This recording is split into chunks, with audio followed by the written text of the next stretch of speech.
Alright everyone, welcome back to another video. Last time we left off with the Lado-Burma Road reopen.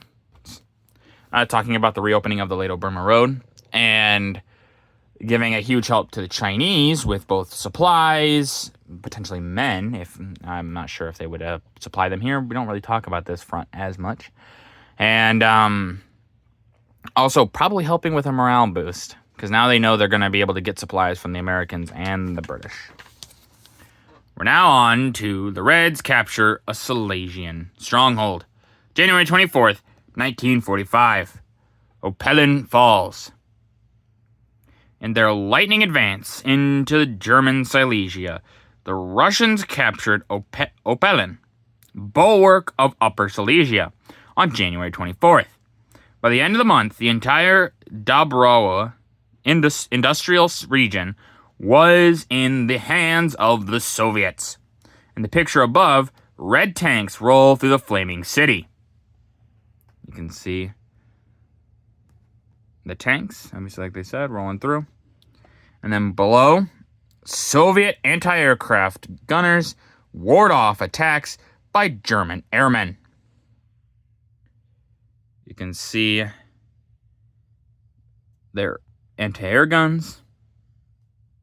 Looks like they're strapped on the back of a truck of some sort, but I can't quite tell. Big Boy speaks. January 1945. The voice of authority. An 8-inch rifle rears up its muzzle to belch steel at German positions along the west wall. The long, murderous barrel is camouflaged to blend in with the bleak winter scene. Members of the gun crew at the left are adjusting the elevation mechanism. Yeah, you got a lot of these kind of guns. They're big artillery pieces, obviously. The Germans, I believe, had the biggest. It was a railway one, and it just gets left behind eventually in like the Soviet Union.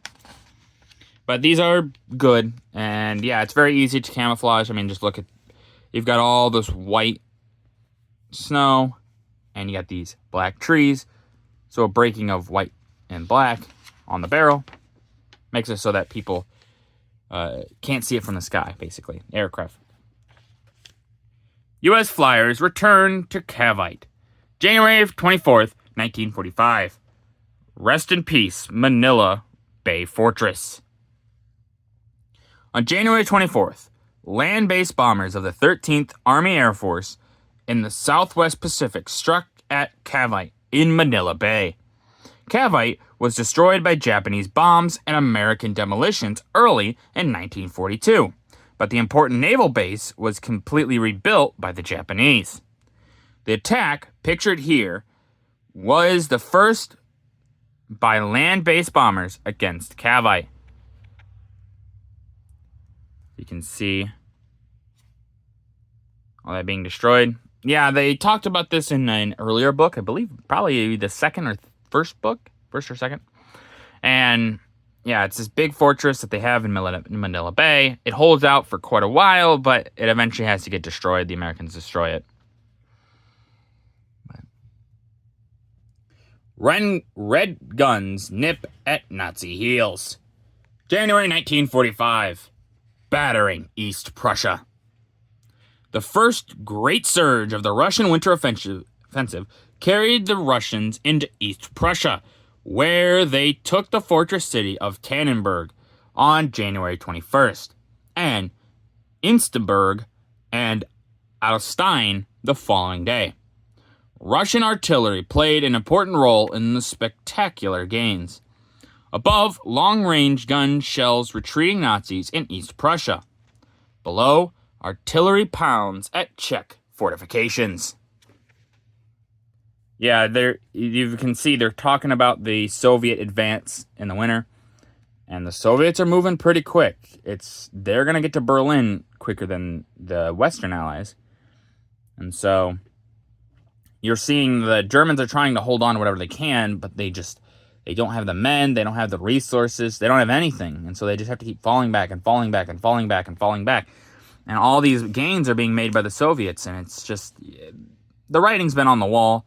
But now someone took a freaking paint can and threw it against the wall. Everyone knows what's coming on. Bitter fighting in Alsace. January 1945. Danger ahead. Commandos picked their way cautiously through the wreckage of this station, still under enemy fire in Alsace. Note, the Tommy gunner concealed warily in the doorway in the lower left-hand corner of the picture. This guy right here. His buddies go forward and he covers them from his vantage point. So these guys are all going forward, and like they said, he's covering them. No enemy's going to see him. They'll see them, obviously, and he can then shoot at the enemy as they're moving up. Mapping the battle and fighting. January 1945. A general and his men. At the caravan headquarters of the British Second Army, Lieutenant General Sir Miles Christopher Dempsey, commanding, studies a map with an aide-de-camp. Right. The general launched a campaign on January 16th in the Sittard battle area between Romond and Galarcren. In the picture below, the general's men carry out the attack under cover of a crocodile flamethrower along the road to St. Just. The British took the town only after the overcoming of stiff enemy resistance.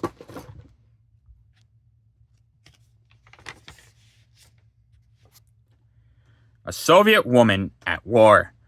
January 1945. Amidst the strife of battle. In the murk and mud of the first White Russian Army front, a woman of the Soviet Army helps a severely wounded comrade. While Russian women did not play as large a part in the active combat as some supposed, they did perform miracles of courage and endurance in the nursing corps and other units of the Red Army. Yeah, we like to talk about the women in the Soviet Army. Now, they're saying here they maybe didn't play as big of a role. Who's to say? We have instances that we know of potential female snipers, but once again, who's to say? Maybe, maybe not. It's really hard to predict that kind of stuff. But as we can see here, she is performing a great duty helping get this comrade off the front of the battle. He's very injured, clearly, from the bandage on his head, and I'm sure he appreciated this very much.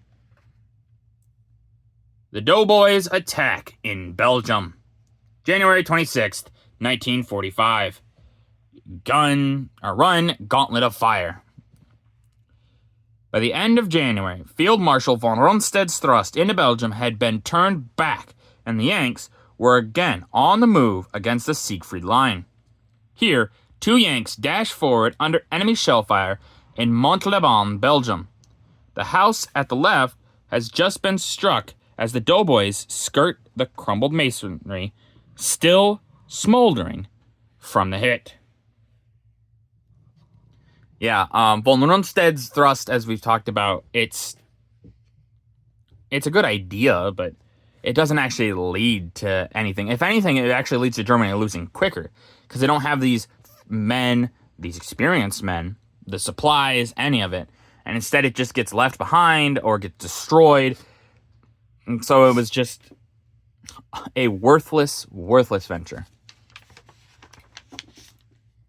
Liquidating Poznan. January 28th, 1945. A Nazi pocket is picked. Poznan in Poland and Breslau in Silesia held out in the rear areas long after the mighty Red Armies had swept beyond.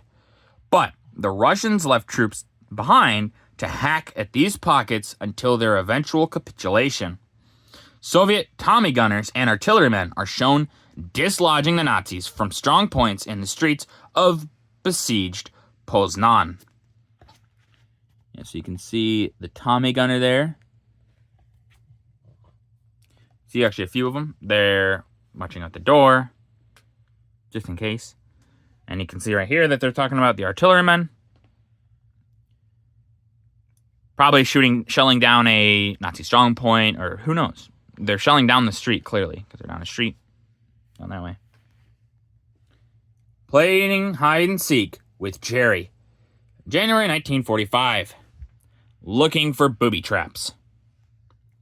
German patrols continually sneaked into the British-held town on the Western Front to lay booby traps. The British promptly organized counter-booby trap patrols.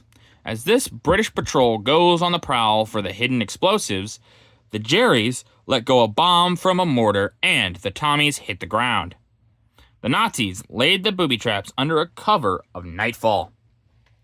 Yeah, so you're going to have a lot of these. The Germans are trying to think of any way to slow down the Allies. This is a way. Lay traps. And if you have to, go back in the cover of night, lay some more. Obviously, if these men get captured, they're going to get either executed or interned. But this is a idea of an effect. Probably not as effective as they would have liked, but it's better than nothing. And with that, that's going to do it for this video. If you guys liked the video, leave a like. If you didn't, leave a comment. Tell me what I could improve on. I always appreciate your feedback. And as always, subscribe. It really does help out the channel. Thank you.